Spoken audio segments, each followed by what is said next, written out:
Salut, bienvenue dans le podcast numéro 9 du Laboratoire de la Force. Donc aujourd'hui, on se retrouve pour un podcast un peu particulier parce que c'est une introduction du podcast qui va vous être expliqué par rapport au contexte qui va suivre. Ok.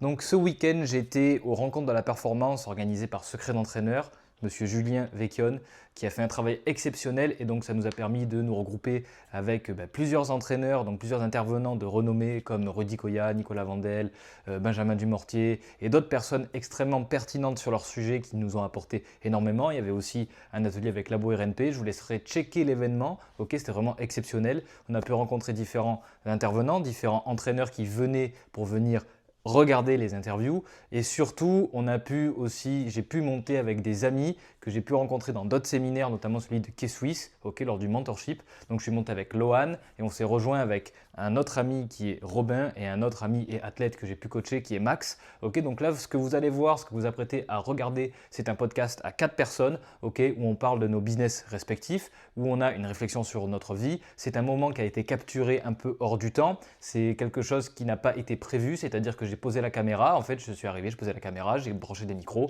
Je trouvais la discussion intéressante et j'ai commencé à filmer. D'où cette introduction, parce que dans ce que vous vous apprêtez à voir, il n'y a pas d'introduction, justement. C'est vraiment simplement une discussion capturée sur le moment qui dure 44 minutes où on parle de nos business respectifs. Donc, il n'y a même pas forcément de présentation. Je vais vous expliquer rapidement ce que chacun fait. Donc, Max, il est étudiant kiné au Luxembourg, athlète élite aussi en streetlifting. J'ai pu le suivre plusieurs fois sur environ 2 ans et demi. Il finit 4e au championnat de France de streetlifting.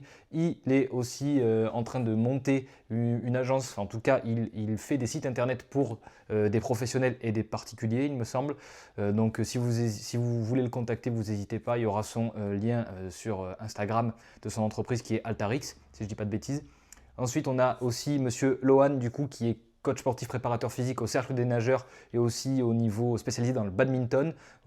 Donc Monsieur Lohan que j'ai rencontré chez K-Swiss et avec qui je suis allé du coup aux rencontres de la performance, donc super mec vraiment, il est sur Marseille comme moi, donc super cool d'avoir pu l'avoir sur le podcast et d'ailleurs on a pu tourner un autre podcast de débrief qui sortira la semaine prochaine sur les rencontres de la performance, lui et moi, et Monsieur Robin Madier du coup qui est préparateur physique, qui est aussi kiné parce qu'il passe son diplôme de kiné au Luxembourg et qui est aussi du coup vendeur de vêtements de seconde main sur Vinted, donc vendeur professionnel. Donc il nous détaille un petit peu sa vision du business, ses réflexions, on échange entre nous, nos croyances limitantes, les chiffres d'affaires qu'on peut effectuer, les différents régimes qu'on a pu avoir sur les statuts d'entreprise. Donc c'est vraiment une discussion qui est intéressante et qui j'espère pourra vous aider. En tout cas c'est sur YouTube parce que ceux qui réussissent sont ceux qui passent à l'action, ceux qui restent dans leur coin et qui ne publient rien n'arriveront jamais à rien faire. Donc c'est vraiment l'objectif. Je ressors de ce séminaire des rencontres de la performance plus motivé que jamais.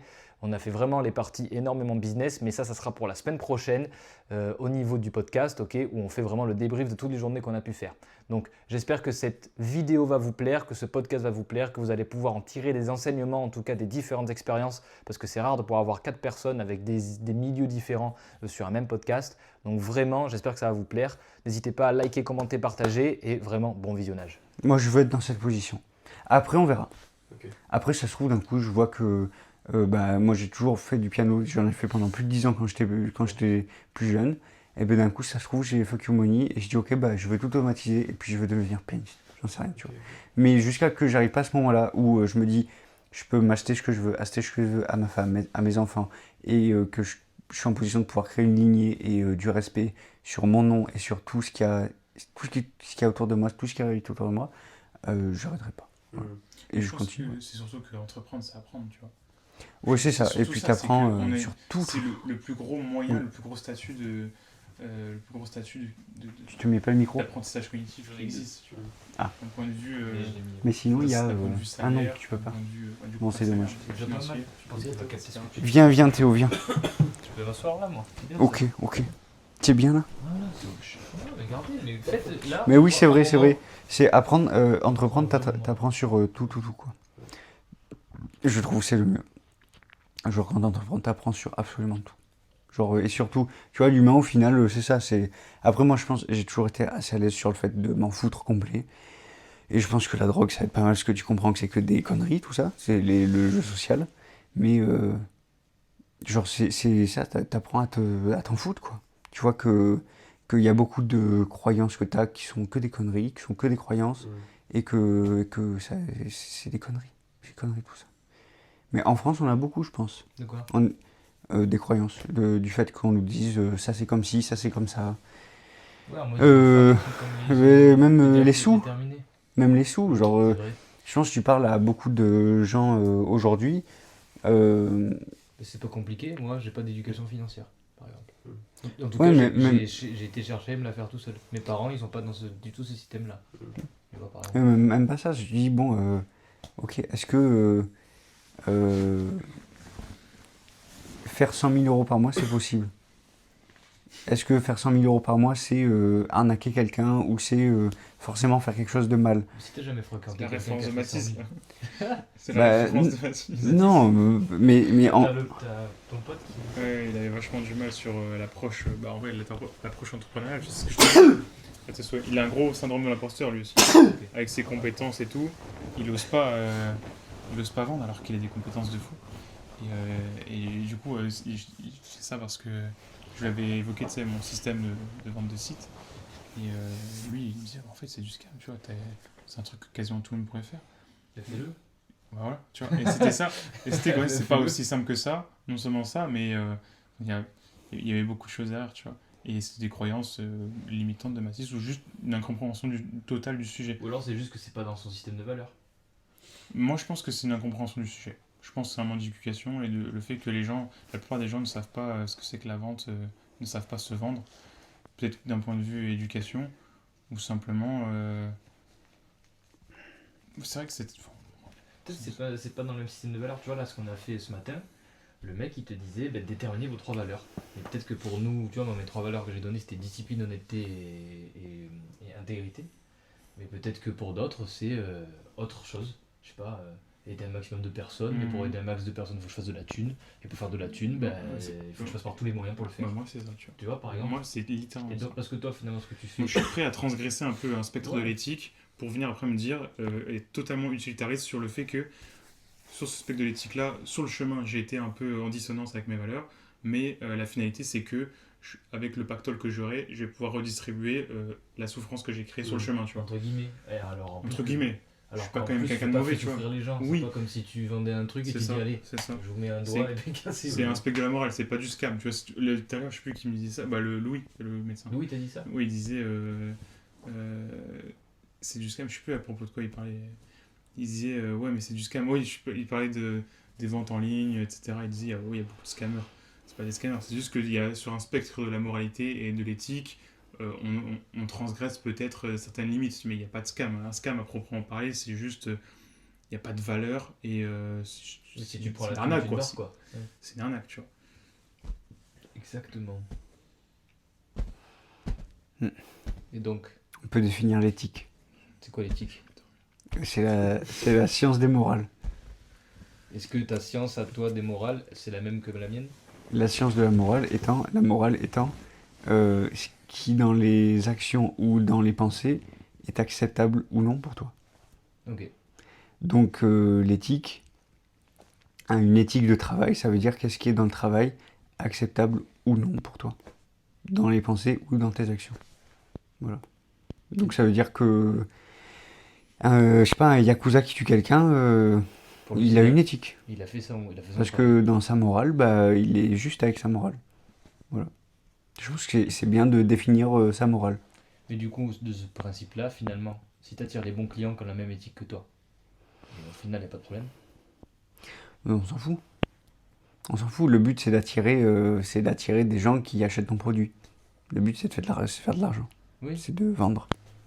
Mais est-ce que le mec Mais il achète c'est- parce que c'est Robin là- ou est-ce qu'il achète parce que tu as marketé la chose? Tu vois ce que je veux dire? On s'en tape. Bah, il achète... Oui, on s'en fout. Parce que toi, Le parce tout, que- c'est de ce que vendre. tu fais, c'est parce que tu vends du textile, donc on s'en fout que ce soit Robin ou Max ou X personnes qui le font. Bah, le problème au Toi, niveau c'est pas du éthique, ce personal serait... branding que tu fais là. Le problème au niveau éthique, c'est si je vendais du faux, par exemple. Du faux. Si je vendais du Ralph Lauren qui n'est pas du Ralph Lauren. Ça, Ouais. ce serait éthiquement, pour moi, pas correct. Et est-ce que tu penses qu'il y a des gens, est-ce que tu penses qu'il y a un marché pour le faux? Oui. Oui. Mais c'est Donc, c'est il y a juste de- pas légal. Entre C'est guillemets. juste pas légal. Ça, c'est un autre débat. Mais Tu si vois, c'est- par exemple, Max, il ferait des choses qui, pour moi, sont pas éthiques. Tu vois, je sais pas, j'ai pas des exemples, tu vois, mais imaginons Max, comme il dit dans sa vision de son chemin, il fait quelque chose et je le vois faire et je dis ok, bah pour moi c'est pas éthique, genre dans ma morale ça c'est pas correct, sur comment il a agi avec ce client ou comment il a pensé de ce client off, tu vois par exemple, ça pour moi c'est pas éthique. Si tu fais pas de mal, bah ok, vas-y, tu vois. Ouais. Ok. Ok. Mais le but c'est faire des sous, le but Ouais. c'est faire de l'argent. Moi, je pense que la finalité, surtout d'un point de vue éthique, on s'en tape tant que le client est content, tu vois. Genre même C'est ça, tu donnes la valeur que la tant que le personne a. client est satisfait, tu peux vendre comme tu peux vendre des programmes de merde. euh, Tant que le client est content, t'en tapes, tu vois. Tu peux faire un canvas en 2 minutes, un truc de merde, et le vendre 15 euros. Tant que le mec à la fin il récupère le truc, tout est fait, tout est fait avec ChatGPT, tout est fait avec ChatGPT, et à la fin tu le vends 15 balles. Si le mec à la fin il est content et que tu l'as fait en 30 secondes, Et tu penses que le mec, y a il est pas de Parce que problème, vraiment tu vois. ça On c'est s'en applicable, mais oui, mais ça. Non, moi là je suis d'accord avec Max pourtant. Donc, en Est-ce que gros, là, tu t'es en fais train- un peu ouvrir la Oui, fenêtre tu s'il te peux. plaît, Maxou? Mais en gros, t'es en train de Et me dire regarde, que là, moi, qui me fait un Google Sheet pour que ça soit à peu près carré et tout machin, que j'ai passé beaucoup de temps dessus, ça sert à rien.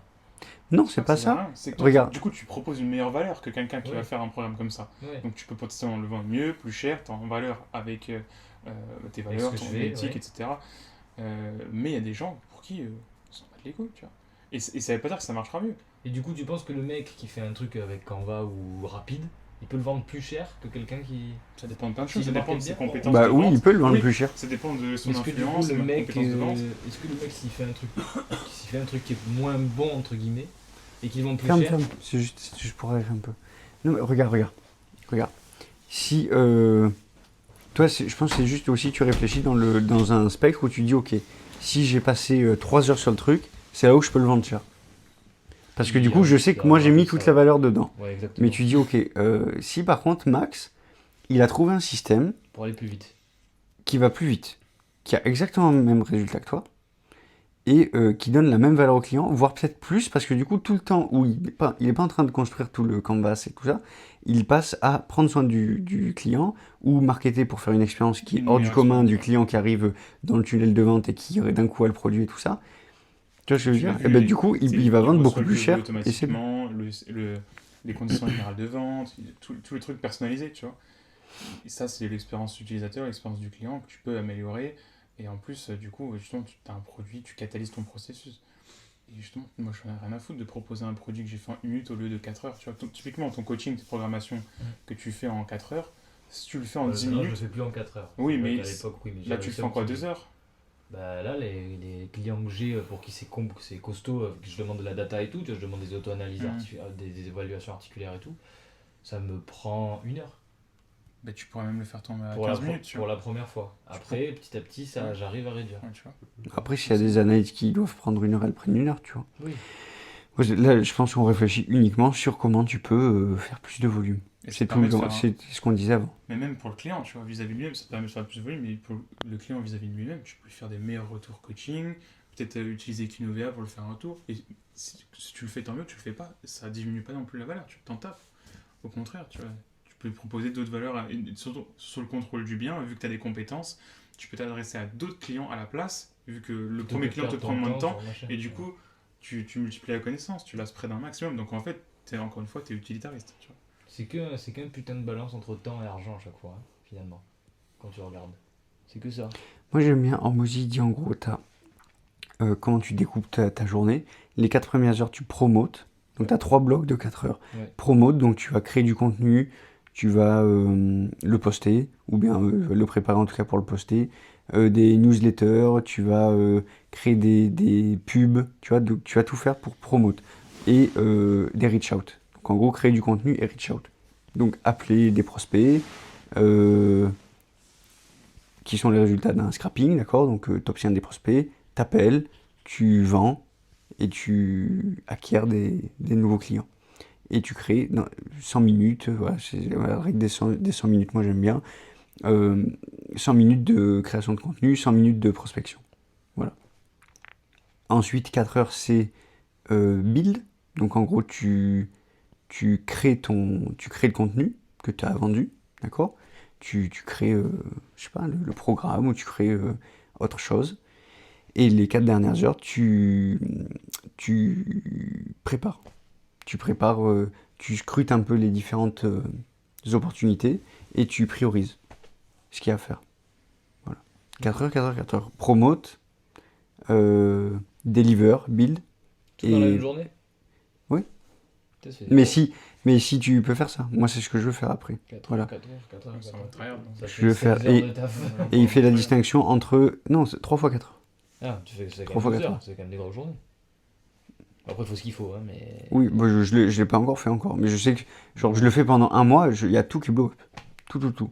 Et après, il fait la distinction entre soit il est en manager mode, soit il est en builder mode. Donc en gros, builder mode, t'es isolé de tout Ouais. et t'es concentré, c'est-à-dire que t'enlèves tout sauf la tâche que tu fais. Ok. Et manager mode, le but par contre, c'est d'être le plus busy possible, le plus occupé possible. Donc Toujours un truc à faire. parler le plus possible avec des gens pour échanger le plus possible d'informations, être toujours occupé, le plus possible de rendez-vous, le plus possible de réunions, d'appels, etc. Voilà.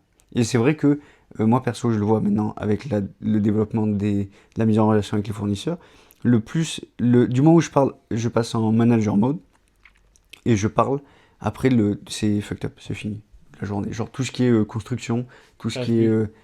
ouais, c'est chiant. T'es mort. Le switch entre les deux, j'aime pas C'est ça. trop dur. Mais du Donc c'est vrai que avoir les 4-6 premières heures de la journée pour soi, dans le silence coup, total, en mode build. ouais, c'est ça, c'est le mieux. Et genre du coup après quand moi j'arrive vers les gens, du coup je suis beaucoup plus disponible, beaucoup plus enthousiaste, Ouais. et Puis t'as j'ai pas- beaucoup plus d'idées parce que du coup T'as j'ai tout accompli déjà créé. des trucs avant. Voilà, c'est ça.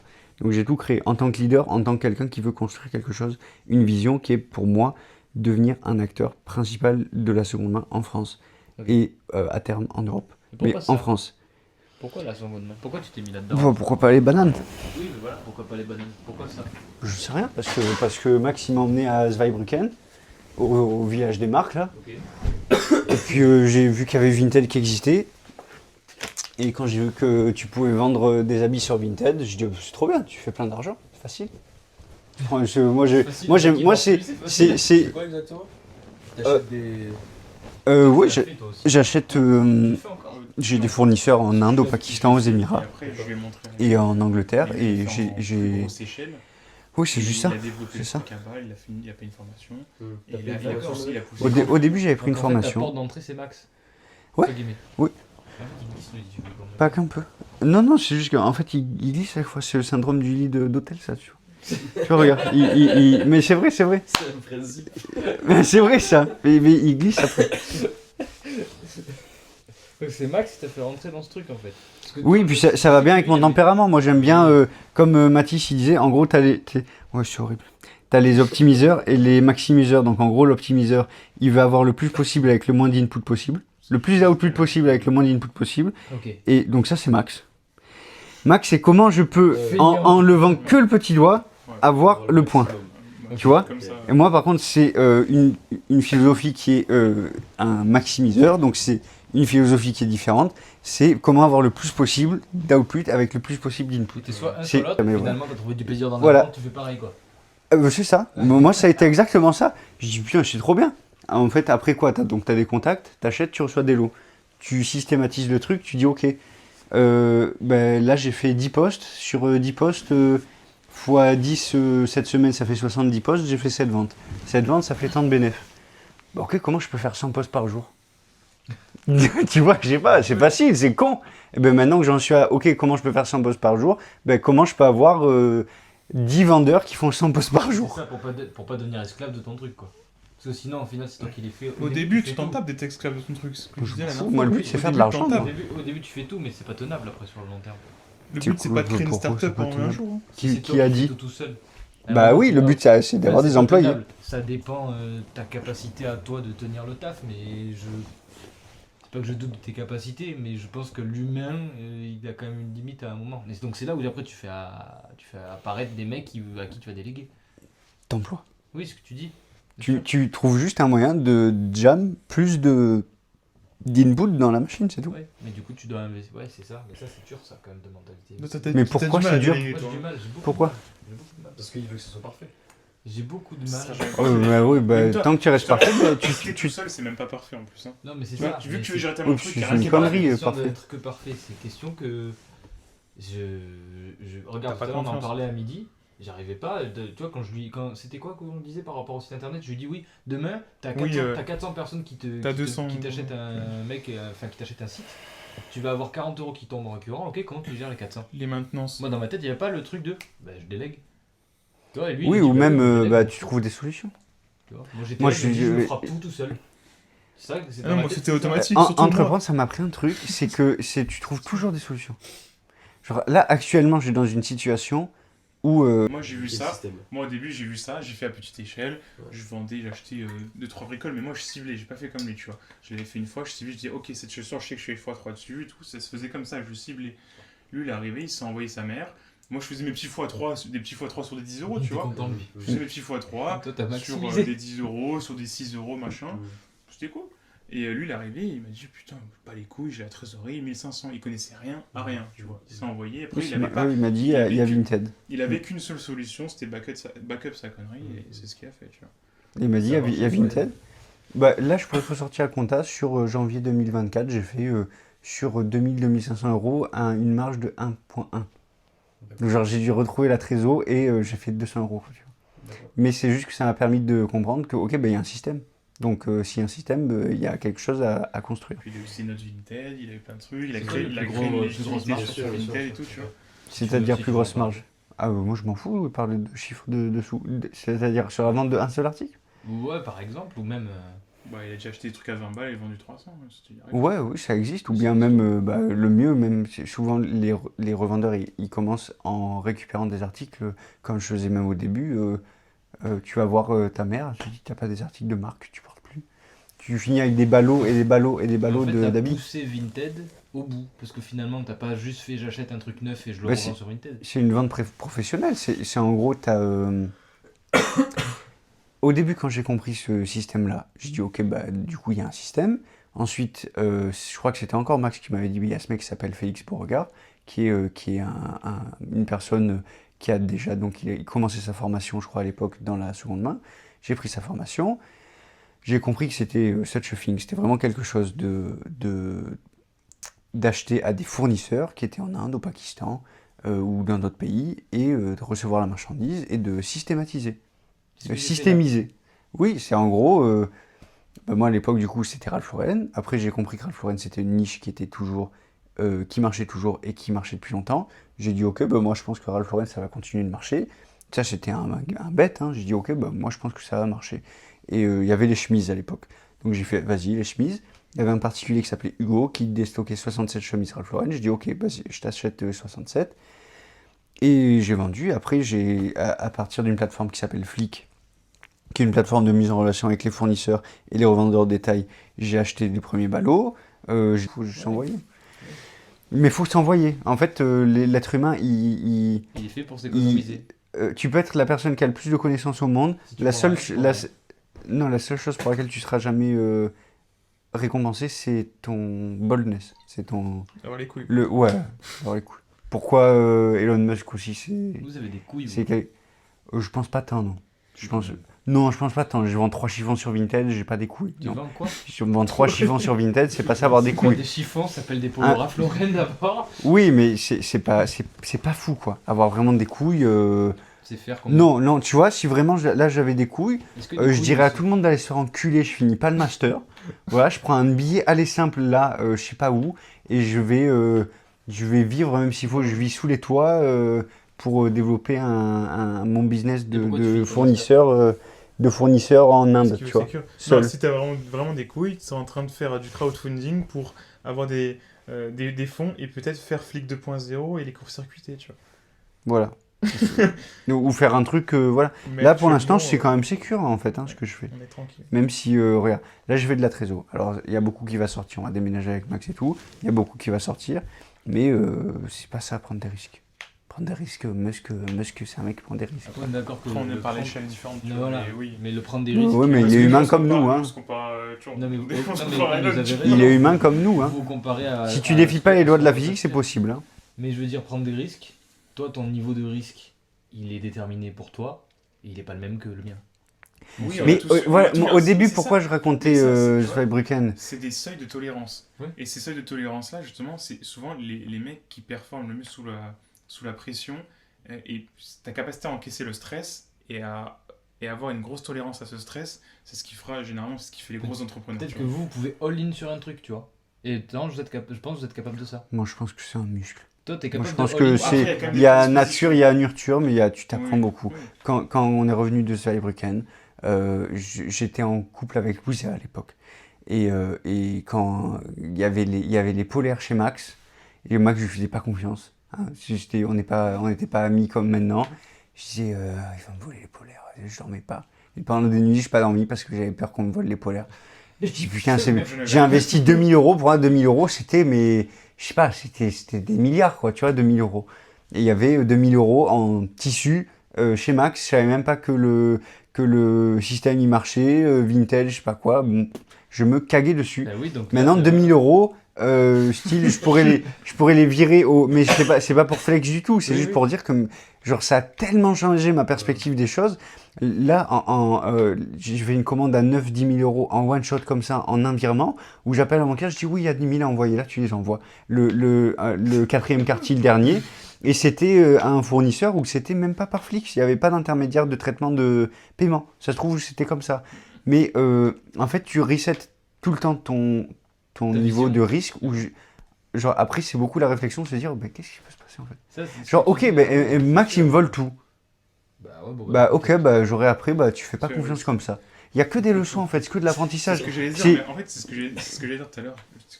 Nous, Mais on est peux en bien placés, éviter, tu vois. peux en éviter Nous, on est bien quelques-unes, placés, mais- on est en séminaire, tranquille. Mm. Tu vois, on n'est pas broke sa mère comme les devs ce matin à Carrefour. Non, Mm. c'est sûr. Nous, on n'aura jamais de problème. Ah Tu vois, ouais. les risques que tu prends, c'est comme moi, j'ai investi à balle dans le Bitcoin, tu vois. Faut se Mm. diversifier, on entend H24, faut se diversifier, un peu de stock picking, un peu d'ETF, un peu de crypto, tac, tac, tac, tranquillou. Et puis, tu vas accumuler en mode fourmi. Non, moi, je m'en bats les couilles d'être la fourmi. Mm. Moi, je veux le gros paquet direct. Je préfère all-in et perdre 40 000 dans le Bitcoin parce que dans 20 ans, bah, je sais pas, il y a eu... Eh, mais les ça, ordinateurs c'est quantiques, ils ont niqué la blockchain, le bitcoin est mort, Ouais, j'ai perdu j'ai 40 entendu 000. ça. 40 000, ça va pas changer ma vie, mec, je m'en Et bats les parce que couilles. t'es prêt à J'ai perdre un tes accident Non, de parents. voiture c'est- demain, les 40 000, il y a combien de gens, je sais Oui, pas, tu tes les verras parents, pas, quoi. tes parents dans leur vie, ils ont perdu je sais pas combien de milliers d'euros, tu vois, sur des mauvais placements, sur des mauvais conseils de je sais pas qui, sur le notaire, sur machin, on s'en bat les couilles. Mais c'est pas ça, 40 000 c'est important, mais c'est surtout que Max, voilà, il sait que sa famille a quand même des sous. Au pire des C'est cas, que ben, tu il peux vit chez relate. ses parents, il arrête ses études et Tu il peux s'embrouille relate. avec ses parents. Voilà, c'est le pire que tu puisses. Et ça, c'est Quand on y pareil. pense, C'est vraiment, pareil, c'est pas pareil, tu vois. agréable, mais en fait, Mais aussi, il y a Oui, personne c'est qui pareil, va oui, le c'est sûr. c'est bon quoi, En fait, tu vois. c'est pas confortable, oui. Mais c'est. Il y a toujours un canapé chez quelqu'un où tu dormiras dessus, quoi. Tu vois. Oui, on ne sera jamais bon. Genre, je sais que ça paraît extrême, mais en fait, c'est pas extrême. Non, c'est pas Tu vois, extrême, enfin, t'as c'est raison. bon, bah, au pire, bah voilà, bah ok, bah j'ai raté. Ils recommencent. Je me suis cassé bien la gueule, tout à genre, je l'heure, me là. suis rétamé. Ça se trouve, là, j'ouvre la société, ce que je fais, Ouais. ça marche Et pas du Tout à tout. l'heure, tu parlais des croyances en France, mais ça, Oui. c'est des croyances. Ouais, Erreur, je suis d'accord avec toi. Ça, c'est. L'échec, tu vois, c'était. Non, Il Ozzy parlait pense pas comme ça, il par parlait exemple. des vertus de l'échec de Charles Pépin Christophe. Massina. Et je suis entièrement d'accord. Moi, c'est un livre qui m'a beaucoup aidé. Je l'ai pas lu en profondeur, genre un peu en travers, mais c'est vrai, c'est genre. L'échec, c'est bien. Genre, moi, je me rends compte que là, après, ça coûte. En énergie, c'est- ouais. En fait, c'est juste que les gens qui sont ultra successful, niveau argent, niveau entrepreneuriat, c'est juste des gens, on le voit pas parce que c'est dans l'esprit, mais qui sont bourrés de cicatrices. Ouais, ils ont, Mais, ils ont et échoué qui. plusieurs fois. Ouais, c'est ça, genre, c'est en mode, c'est juste des gens qui peut-être aussi ont la capacité de se dire. C'est ça, genre, du moment où j'ai la plaie qui est ouverte, qui est en train de se refaire, je suis déjà en train d'en refaire une. Et ça, je pense que c'est un skill que je développe petit à petit, que Les j'apprends Américains à sont comme ça, développer, un peu plus. où je me dis, genre, ça fait mal. Ah oui, c'est ça. Mais c'est genre l'échec même. C'est Tu valorises dans la pour Silicon Valley, ils disent, tu build ton failure resume. Mm. Voilà. Et quand tu as build ton failure resume, ensuite tu vas discuter. Tu vois ce que je veux dire? C'est quoi tes échecs là, toi?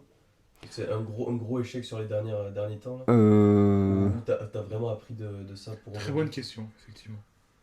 Bah, j'ai employé. Là, pendant 6 mois, je me suis laissé les 6 mois de césure entre la licence et le master pour me concentrer sur les affaires à fond.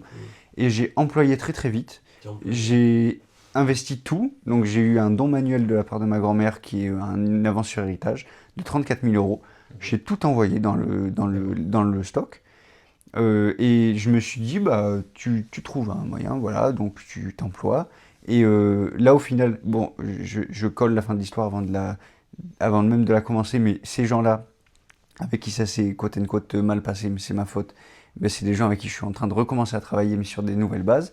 Mais l'erreur que j'ai faite, c'est du coup, j'ai employé très très vite, sans structure. J'ai pas été un bon leader dans le sens où j'ai pas cadré les choses. J'ai pas dit notre objectif c'est ça et le répéter. Et j'ai pensé qu'être un leader c'était facile, alors qu'en fait, être un leader, c'est et ce sera toujours le rôle le plus dur parce que c'est toi qui manges tout.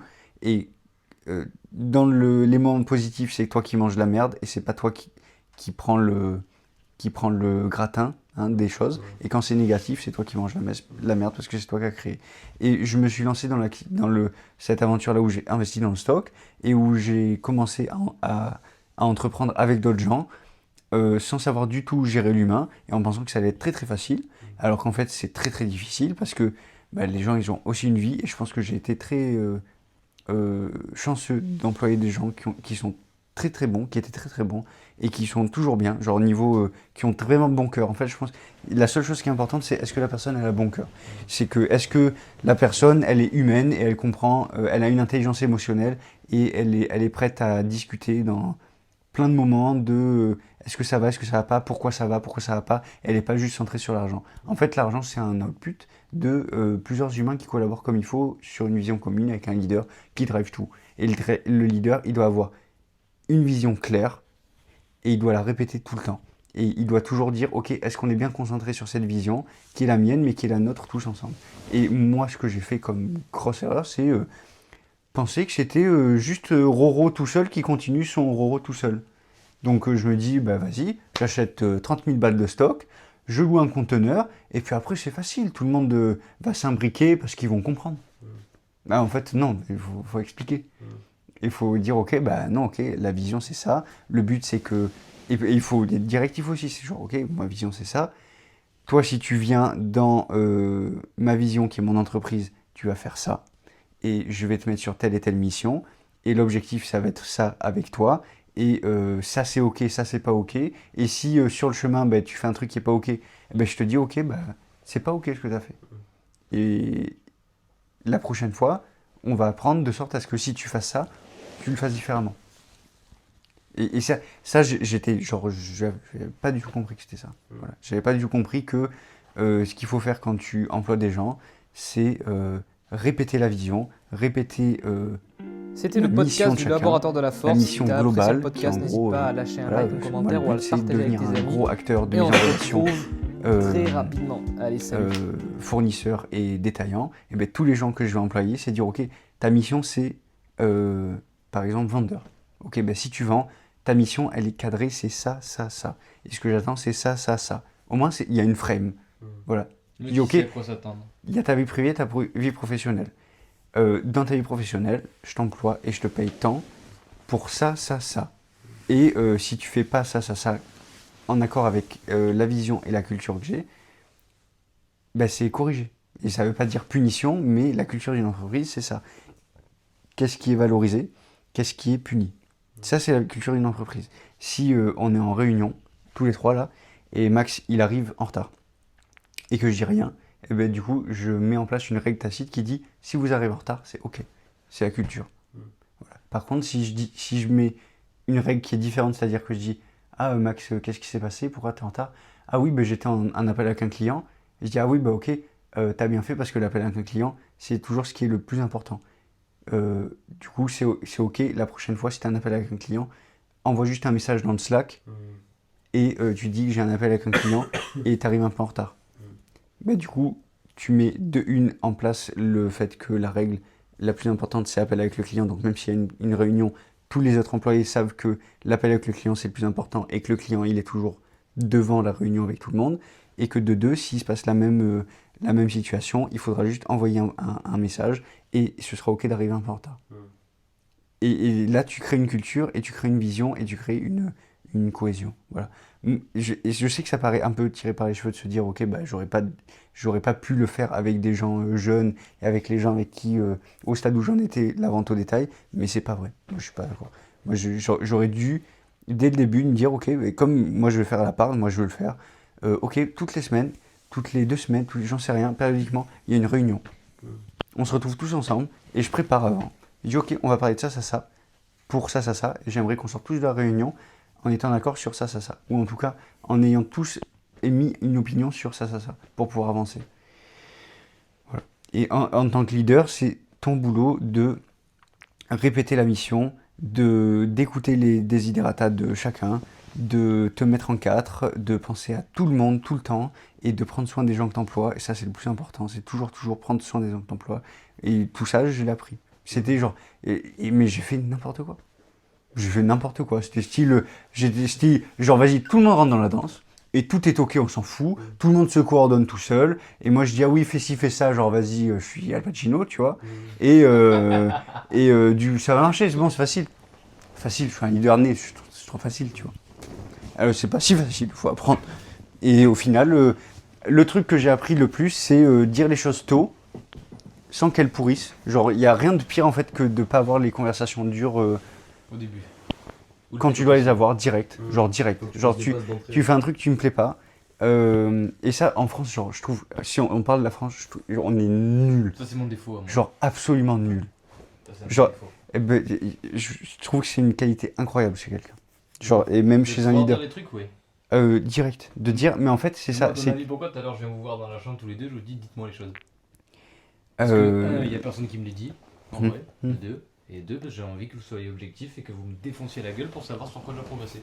Oui, mais le problème, c'est ça. C'est que après, les gens comme toi qui disent pas les choses, ils ont tendance à avoir du coup tellement gros sur la patate qu'il y a directement genre. Tu vois, genre, c'est envahissant après. Alors que la meilleure approche, c'est. Enfin, il n'y a pas de meilleure approche, mais je pense que c'est peut-être un peu plus de se poser, tu vois. De se dire, ok, déjà mettre une frame exacte. De dire, ok, si je viens à toi, je dis, ok, j'aimerais que tu me défonces la gueule sur tel et tel sujet. Ok, genre, tu poses la frame, le but c'est de se défoncer la gueule. Par contre, si tu me fais face dans le non-verbal, bon, tu fais les choses correctement. Tu me fais face, tu me regardes dans les yeux, tu me dis, ok, Rob, j'aimerais qu'on tombe d'accord, j'aimerais qu'on parle de telle et telle chose, qu'on puisse chacun s'exprimer sur ces choses-là, et qu'on sorte de la discussion en étant sur la même ligne. Est-ce que tu es d'accord ? Genre, tu as mis en place une frame sur laquelle on va potentiellement s'accorder et discuter. Voilà. Genre ça change tout. Genre c'est en gros, genre ok, tu mets en place une landscape, voilà, un paysage, et puis tous les deux, on va entrer dedans, on va discuter, et quand ce sera clos, ce sera clos. Mais moi, on te l'aura dit, ce que tu devais dire, dans ce paysage-là, Voilà, c'est ça. avec les règles. Genre j'aimerais qu'on discute, et j'aimerais qu'on parle de ça, et qu'on sorte de la discussion en étant d'accord. En fait, tu désamorces une bombe qui peut être un problème futur, tu vois. C'est souvent ça. Ouais. Il faut parler. Il faut parler de tout, et il faut être... genre le plus tu veux fuir la conversation, le plus elle revient dans ta tête. Et le plus elle est importante. Le plus elle est importante. Parce que le plus du coup... et ça par contre, genre franchement c'est un truc qui est super, c'est que le plus tu as des discussions qui sont dures, que tu n'as pas envie d'avoir, et le plus tu fais face, le plus tu exerces le muscle de la prochaine fois que ça reviendra, j'aurai pas peur, et j'aurai la discussion dure, et tu vois à quel point tu te sens bien après, genre c'est ultra... gratifiant. ouais, c'est ça, récompensant. Là, une personne avec qui je repars sur du travail, il y a eu plein de fois où quand on s'est reparlé, j'avais plein d'opportunités dans l'instant de m'échapper. Il me dira, c'est bon, je rentre dans la voiture. Ça, on en parlera une autre fois, ou genre, ça, c'est pas important, ou voilà. Parce qu'on est genre les rois de se bullshiter. Genre se dire, oh, mais non, mais c'est pas important et tout. Et d'un coup, tu dis, genre non, tu fais face aux choses et tu vas lui dire ce que tu as envie de lui dire à cette personne, et tu lui dis de la manière dont tu veux lui dire, et tu lui fais passer le message. Ok, ça va être dur, tu vas pas te sentir bien et tout. Et il n'y a rien qui est mieux pour connaître une personne aussi. Genre d'un coup, tu dis un truc, et tu dis, ok, genre là, Max, ça m'a vraiment, vraiment pas plu ce que tu as dit. Ce que tu as fait, ça m'a vraiment pas plu. Mais ce qu'il y a derrière, c'est ça qui nous fait peur, c'est genre l'inconnu. Ouais, comment il va réagir. Mais il n'y a rien de plus fort pour construire une relation. Genre, je te dis, ok, genre là, Théo, ce que tu as fait, genre, j'ai vraiment pas aimé. Parce que je me suis senti comme ça, et genre, ça m'a vraiment pas plu. Et du coup, même après, j'ai dit ça sur toi, et ça m'a pas plu. eh ben, déjà, comment tu vas réagir, ça va m'en dire tellement sur le fait que j'ai envie de te garder comme ami ou pas, tu vois. Et on va tellement pouvoir peut-être grandir sur quelque chose. Genre, je vais me dire, putain, bah, je pensais que Théo, genre, tu déconstruis tellement de croyances que tu avais, genre, je dis, putain, je pensais que Théo, il allait me dire, va te faire enculer, tu vois. Genre, la personne, quand je lui ai dit ces choses-là, je dis, tu vas lui dire des choses, je pense que Ça va pas être il va s'énerver Ouais. et il va pas être content. Et je me suis même dit à certains moments, il y a moyen qu'on se batte. Parce qu'en plus, c'est un mec qui est un peu, voilà, qui est un peu physique et tout. On a traversé des choses, voilà, genre l'hiver, on travaillait dans la petite appart et tout. Et j'étais faux cul, j'étais mauvais comme la gale. Genre, j'ai vraiment une version de joué un moi-même que j'aime pas du tout. Mm. Qui cache les choses, qui ment, qui dit non, tout va bien alors que tout va mal et que j'ai juste pas envie de dire les choses et que je suis couard complet. Et au final, genre comment la personne a réagi, je dis ouais, je veux travailler avec ce mec. Parce qu'au final, comment il réagit, ça montre que si un jour il y a quelconque problème, c'est un mec qui comprend. C'est un mec qui a une intelligence émotionnelle et qui comprend, ok, euh, si Rob il a fait ça, je comprends très bien qu'en fait c'est pas un enculé, c'est juste qu'il a certains problèmes sur lesquels il travaille et que là, le fait qu'il vienne vers moi aussi, il s'améliore. Tu vois, genre, c'est une boucle. Virtueuse. Ouais, c'est ça. C'est ça. Si vous êtes arrivé jusqu'ici, c'est que vous avez visionné le podcast numéro 9 du Laboratoire de la Performance jusqu'au bout. J'espère que ça vous a plu, que les invités ont pu vous plaire. Vraiment, c'était une discussion qui est très, très prenante. C'est le genre de discussion qu'on a pu avoir et c'est pour ça qu'on va à des événements qui sont organisés comme ça. C'est pouvoir rencontrer du monde, pouvoir re-rencontrer des personnes, voir nos perspectives d'évolution, voir comment est-ce qu'on évolue, voir nos différents business parce qu'on est à différents stades différents et pousser à l'entraide. Et c'est vraiment exceptionnel. Tirer du maximum de chaque expérience de chacun, c'est vraiment quelque chose qui est extrêmement enrichissant et on en ressort tout le temps avec une expérience incroyable. Je ne comprends pas comment les professionnels du sport et de la santé, certains en tout cas, même s'ils manquent de temps, même s'ils manquent d'argent, ça devrait être une priorité d'être dans ces genres d'événements-là. J'avoue que moi, j'ai hésité à y aller fortement par manque de, je pense, de dynamisme et d'impulsion ou de motivation parce que je me suis un petit peu endormi. Heureusement que j'ai des potes qui m'ont motivé et notamment Max et Robin qui m'ont dit allez, on va être là, ça va être cool qu'on puisse se voir. Et effectivement, ils ont eu raison. Donc il faut pouvoir savoir s'entourer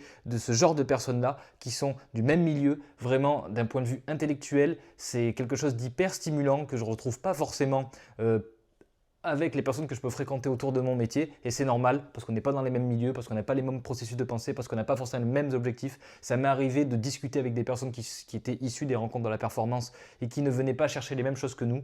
J'avoue avoir fait énormément d'ateliers business et pas forcément beaucoup d'ateliers théoriques et techniques, à part être allé à Labo RNP ou autre. Vous le verrez dans l'autre podcast, on en parle avec Lohan, mais c'est parce qu'on a énormément de choses qui ont été mises en place sur l'aspect technique avec K-Swiss et son mentorship. Ça ne veut pas dire qu'on ne va plus jamais rien apprendre d'un point de vue technique, ça veut juste dire qu'à cet instant T dans notre chapitre de vie, ce dont on a besoin, lui et moi, c'est de pouvoir avoir une offre qui est structurée pour pouvoir forcément maximiser nos revenus, maximiser le temps qu'on va mettre et l'énergie qu'on va mettre sur un domaine pour pouvoir être épanoui et du coup pouvoir rayonner sur encore plus de monde et aider encore plus de personnes.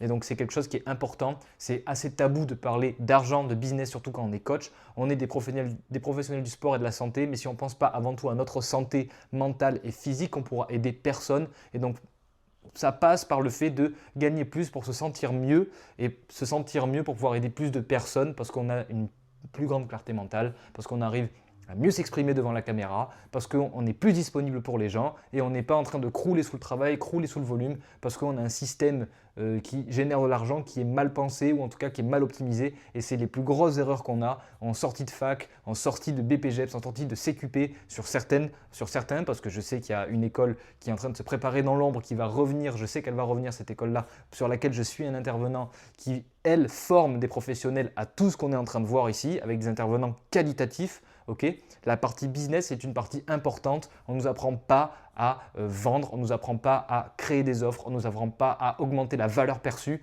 Okay, et c'est des choses qui sont extrêmement frustrantes parce que certaines personnes qui peuvent être beaucoup moins compétents, qui ont investi beaucoup moins d'argent dans la partie technique, il faut connaître son métier, d'accord? Il faut être bon techniquement pour pas être des vendeurs de tapis et vendre de la poudre aux yeux et ne plus rien avoir derrière, ok? Il faut être bon techniquement, c'est le nerf de la guerre, mais une fois qu'on est bon techniquement, il faut oser se lancer et au bout d'un moment, ce qui bloque la plupart des coachs et ce que je retiendrai de ces week-ends et de ce que j'ai pu avoir là, ce qui nous bloque nous la plupart du temps, c'est pas le fait de ne pas avoir suffisamment de compétences ou de diplômes, c'est le fait de ne pas savoir se vendre, de ne pas savoir montrer la valeur que l'on peut apporter aux autres parce que personne ne sait à quel point on sait et si on ne se vend pas nous-mêmes, personne ne le fera à notre place. Okay, le bouche à oreille, c'est bien, ça met du temps à arriver, c'est un des plus gros canaux, mais au bout d'un moment, il faut montrer au monde qu'on existe, il faut montrer au monde qu'on est capable de leur apporter quelque chose de positif, okay, et on doit être rémunéré à sa juste valeur pour le temps que l'on passe, pour les compétences qu'on investit. Je ne fais que me former tous les jours, que ce soit sur la partie business, la partie vraiment conception de quelque chose pour aider un max de monde, okay, et être aligné avec ce genre de valeurs-là. Et c'est vraiment ce genre de séminaire qui permet de recadrer un petit peu les esprits. Vous voyez que je n'ai pas la même énergie il y a la semaine d'avant sur le podcast que là maintenant lundi, après être ressorti d'un séminaire qui a été quand même demandant, épuisant. Je n'ai pas forcément fait moi d'intervention. J'aurais bien aimé être un intervenant parce que j'adore partager, transmettre ce genre d'informations. J'estime avoir accumulé beaucoup de connaissances. Je peux encore en accumuler plus, je peux encore m'améliorer. Il y a des gens qui sont monstrueusement plus forts que moi. Si on pense au Fred Koss, si on pense à Romain Cachamanda, si on pense même à tous les gars de la RNP qui m'ont encore ouvert les yeux comme pas possible, c'est quelque chose d'exceptionnel. Donc là, c'est vraiment presque un deuxième podcast que je vous fais faire sur cet outro, mais trop de choses à dire et c'est vraiment hyper intéressant. Donc j'espère vraiment que tout ce que je peux vous dire, ça peut vous impacter si vous êtes dans ce chapitre de votre vie. Okay, c'est normal qu'on aille chercher les compétences techniques au début. Je n'allais pas chercher les compétences business au tout début parce que ça ne m'intéressait pas, parce que je ne me sentais pas légitime, parce que j'avais un syndrome de l'imposteur, parce que sûrement que j'en étais un en sortie de fac. Et donc il m'a fallu cumuler et ensuite me jauger quelque part par rapport au niveau des autres et me dire ok, j'ai quand même ma place, je ne fais pas n'importe quoi. Je peux toujours améliorer ma pratique, mais je ne fais pas n'importe quoi et je peux aider des personnes. Et donc, il faut que je me lance et dedans, je prends confiance en moi. Et c'est pour ça que je suis là où je suis aujourd'hui en train de vous parler avec autant d'assurance et à regarder droit dans les yeux à la caméra. Et je suis content de faire ça. Peut-être que ça peut paraître ridicule, mais franchement, si je commence à m'attarder sur ce que les autres vont penser de moi, eh ben, on ne fait plus rien. On est tous issu du syndrome du personnage principal dans nos vies, d'accord? Tout le monde pense que tout le monde nous regarde, tout le monde pense que tout le monde fait quelque chose et fait attention à nous, mais en fait, la vérité, c'est que tout le monde est égoïste, tout le monde se regarde son nombril à soi, et si je fais quelque chose qui peut être gênant pour quelqu'un, c'est que peut-être il n'est pas capable de lui le mettre en place, et surtout, si c'est quelque chose de gênant réellement, ça va durer 5 minutes, ça lui fera une anecdote à raconter à ses collègues au moment où ils vont prendre le café, et puis ça sera terminé, ça va pas changer sa vie, ça peut changer la mienne, parce que j'aurai fait une petite action qui me rapproche de l'objectif que je veux faire pendant que d'autres ne seront pas passés à l'action par peur d'être jugés et par peur des autres, tout simplement.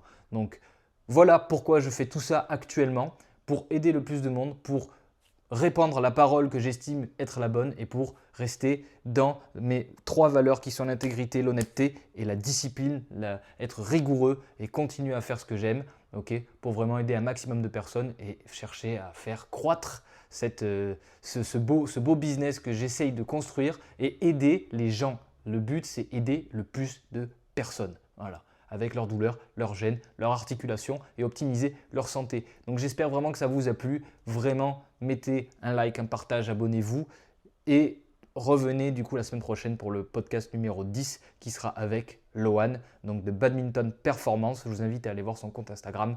Vous pouvez aller voir aussi le compte Instagram de Robin qui est Biomentum, okay, Biomomentum. Je le mettrai en tout cas en description et aussi les liens de Instagram de Max, notamment Altarix, okay, sur Instagram ou MAKT. Je sais plus trop quoi, je le mettrai sur Insta, sur son compte perso sportif. Ok, allez, salut. Si tu as aimé le podcast, n'hésite pas à partager, liker, commenter et on se voit la semaine prochaine. Salut.